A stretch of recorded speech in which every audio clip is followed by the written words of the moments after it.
Audio log number 1, July 9th, 2013. Alright, so in accordance with the contract that my team and I have signed with various nations that I'll not name here, I'm going to be keeping audio logs of the day-to-day goings-on around our lab, as well as these personal logs. From now on, I shall simply refer to myself as Doctor, as I do not wish to reveal my name within these logs. Do not be confused when I use that name to refer to myself when ending a recording. The location shall be undisclosed, however, I will say that we have decided to name the lab we've been given Zone 0. We all thought that it would be funny considering the name of the project. The higher-ups, basically our employers, named this Project 0 in accordance with our task, I suppose. We're to infect a patient 0 with a virus that will kill the selected person within 1 hour. We've been given equipment, funding, and test subjects. All I can say for today is this. These test subjects are probably going to wish they had never been born. Doctor signing out. Audio log number 2, July 10th, 2013. Research into virus officially started today. Trials of combining different strains of bacteria and viruses to create viral weapon have begun, and tests on non-human subjects shall begin shortly. Perhaps within the next 2 or 3 days, if test viruses are stable enough to perform basic functions.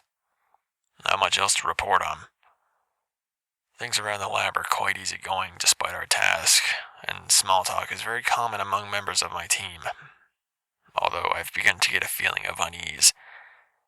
It's nothing to do with our research, but rather just a general sense of unease that I can't quite place. Almost as if something is just going to go wrong with me personally. However, I've always been a bit paranoid, so it may just be my imagination. Doctor signing out. Audio log number 3, July 13th, 2013. Test virus became unstable and was terminated.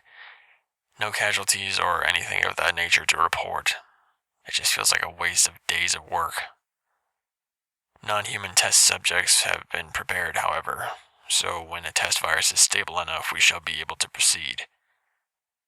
Mood hasn't worsened, however, as most see it as the first mistake in a long road that we have ahead of us. I suppose that they are correct. I must not worry about the small things. I must get back to work now. I must make our project a success. Doctor signing out. Audio log number 4, August 3rd, 2013. Test virus has been successfully synthesized and stabilized. Tests to begin on non-human subjects within the week. Tests are to begin on simple animals like rats and the like within secure containment and sterilization chamber. Tests have been planned out to consist of administration of the virus and then observation of effects on the subject. It is predicted that this first test virus will not be perfect and shall not meet the criteria that the project demands. However, it shall be a good start to gauge just how far along we have come since starting. The mood around our little home has been improving as work is being done and results are being produced. The lab is normally kept in top condition. Entertainment is not a problem. All in all, things are going well. If this upward trend continues, we may see this project finished within the next 6 months to a year. Doctor signing out. Audio log number 5, August 7th, 2013. Tests initiated on non-human subjects. Effects of synthesized virus are slow, as the subject is yet to expire. However, the actual effects of the virus are somewhat astounding. It appears that the virus colonizes cells at a slow rate, yet when the takeover of a living cell is complete, the cell is not destroyed like a normal virus. The infected cell continues to produce virus DNA until the cell divides, as examined under a microscope. The other scientists and I have theorized that this virus, named Virus 001, has the underlying effect of changing the DNA of its host into that of its own. These tests have only been performed on rats and mice at this time, and within 2 days we are going to euthanize the subjects. If our theories are correct, then the others and I have no idea what could happen. However, it has been assumed that the test virus is highly contagious, and so we are taking the utmost precautions.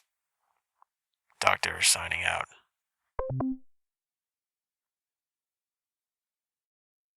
Audio log number 6, August 10th, 2013. News to report. Horrible, terrible, bloody news to report.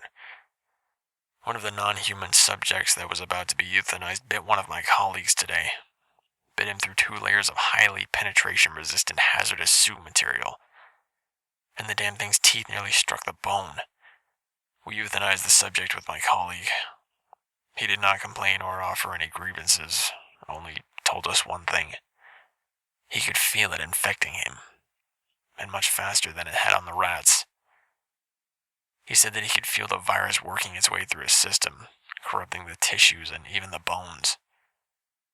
Something like this cannot be ignored. I have convinced my colleagues to begin testing on human subjects.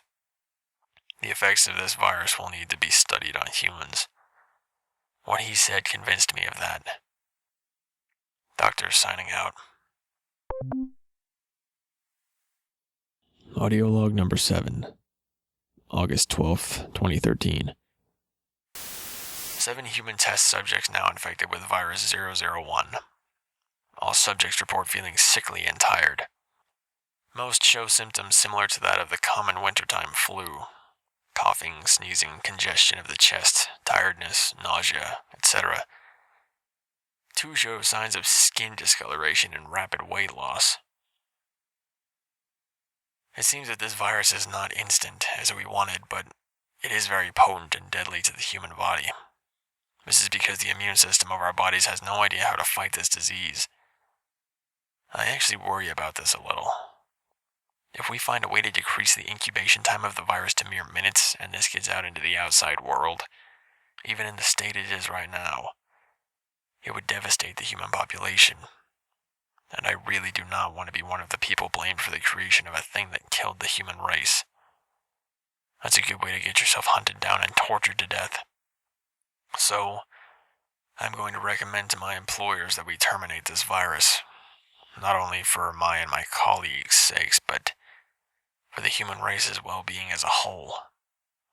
I don't expect them to approve, but this data cannot be ignored. Doctor signing out. Audio log number 8, August 14th, 2013. My request to terminate the test virus, euthanize the subjects, and destroy all research was denied. Of course it was. They're completely obsessed with the research and the results. As far as I'm concerned, this isn't worth it anymore. The subjects that were infected with virus 001 are now showing signs of organ failure and are close to death's precipice. I do not want to know what may happen to these poor people next. But I cannot euthanize the subjects without authorization or without an emergency situation. So we're forced to watch them suffer and beg for help. Help we cannot offer. One of my colleagues suggested that we start research into a fast-acting cure for this virus in secret. I approved of this idea, and we began immediately, alongside the research into the test virus. Both will be essential, as knowing how the virus's DNA is structured and its effects will be instrumental in finding a cure. However, until then, we must continue to do God and the devil's work. Doctor signing out. Audio log number 9, date August 16th, 2013. They came back. The subjects came back. From death, I mean. At about midnight last night, all of the subjects terminated due to natural causes. And then, as we were preparing to euthanize the bodies, 2 of the subjects got up in the chamber. They got up. After they were dead. I have no idea how, but it seems that the Hades virus 001 reanimates the dead tissues of the infected person. Classic zombies. They seem to have a sort of hive mind, however, as they all tried to escape the containment cell by smashing the plexiglass window open. My colleague and I euthanized the subjects with the containment cell's internal flamethrowers. We didn't enter the cell until around 4 a.m., however, fearful of anything happening. But they were really dead this time. We dissected them under strict safety protocols and found that their brains had been altered internally, all the cells having been converted to virus 001. Under the microscope, it appeared to still be trying to reproduce. It nearly succeeded until I ordered the complete incineration of all 7 test subjects. It was done without hesitation. I'm about to crack. I cannot deal with this anymore. This is too much. Far too much. The implications of this getting into the outside world are too vast. This research, all the samples, the lab, even we, the people that made this virus, should be destroyed. Doctor, signing out. Audio log number 10, August 17th, 2013. To hell with the governments. They simply do not understand how dangerous this virus is. They talk about taming the zombies that this research has spawned. I try to convince them otherwise, but they all just tell me to work at the task I've been paid for and to keep my mouth shut. I'll show them. I'll show them their error. Doctor signing out. Audio log number 11, September 5th, 2013. After nearly a month of research, I've completed it. A strain of virus 001 that is able to be made into a gas and spread throughout the air. This will be it. This will be the way that I show them their errors. I've already killed the rest of my colleagues. Simple injections of virus 001. I've also vastly decreased the incubation time to about 10 minutes at the most. The virus takes an hour to completely take over and kill the subject, then reanimating it afterwards. Truly a weapon of mass chaos and destruction. Truly what they wanted from the start.